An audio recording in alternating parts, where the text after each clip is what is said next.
পঞ্চম শ্রেণী গণিত 11 অধ্যায় পরিমাপ অনুশীলনী 11 ক 2 নং প্রশ্নের সমাধান। প্রশ্নটা আগে পড়ি আমরা। একজন দর্জির কাছে 375 ডেসিমিটার সুতি কাপড় আছে এবং তিনি এই কাপড় দিয়ে 15টি শার্ট তৈরি করতে চান। তিনি প্রতিটি শার্টের জন্য কত সেন্টিমিটার কাপড় ব্যবহার করতে পারবেন? তাহলে প্রশ্নে বলছে 15টি শার্টের জন্য কাপড় ব্যবহার করতে পারবেন 375 ডেসিমিটার। একটি শার্টের জন্য কাপড় ব্যবহার করতে পারবেন কম, ভাগ করতে হবে, ঐকিক নিয়মে সাজাইতে হবে, 2 লাইনে করা যাবে। তবে উত্তর চাষে সেন্টিমিটার, আছে ডেসিমিটার। আমাদের প্রথম কাজ ডেসিমিটারকে সেন্টিমিটারে পরিণত করা। সমাধানটা আমরা দেখি।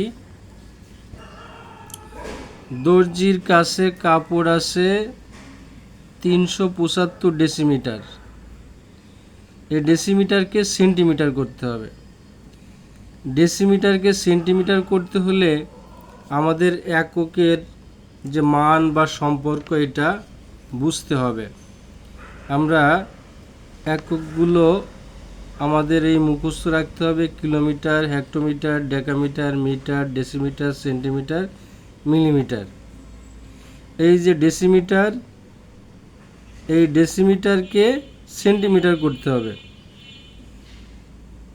ডেসিমিটার বড়, সেন্টিমিটার ছোট। এই সেন্টিমিটার থেকে ডেসিমিটার 10 গুণ বড়, তার মানে 1 ডেসিমিটারে 10 সেন্টিমিটার। এই জন্য আমরা লিখছি 1 ডেসিমিটার সমান 10 সেন্টিমিটার, 10 দিয়ে গুণ, আর গুণ দেওয়ার সাথে সাথে ডেসিমিটারকে সেন্টিমিটার লিখতে হবে। 10 দিয়ে গুণ করা খুব সহজ, শূন্যটা বসাই দেব, 1 দিয়ে গুণ করে দেব, 3750 সেন্টিমিটার। 15টি শার্টের জন্য কাপড় ব্যবহার করে 3750 সেন্টিমিটার। অতএব একটি শার্টের জন্য কাপড় ব্যবহার করে কম হলে ভাগ 3750 ভাগ 15 সেন্টিমিটার। এখানে ভাগটা আমরা দেখাই দিই। 15 দিয়ে 3750 ভাগ করতে হলে প্রথমে 3-এর মধ্যে যায় না, 2টা নিলে 37, 37-এর মধ্যে 15 দুগুণ 30,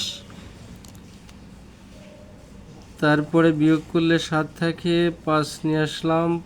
75-এর মধ্যে 5 15 75, নামটা না জানলে আমরা গুণ করে করে বের করতে পারি। এবার 0 থাকে, 0-এর মধ্যে 15 0 বার যায়, 15 0 0, তাহলে ভাগফল হলো 250। এই 250 সেন্টিমিটার কাপড় লাগবে। অতএব প্রতিটি শার্টের জন্য 250 সেন্টিমিটার কাপড় ব্যবহার করতে পারবেন। উত্তর 250 সেন্টিমিটার।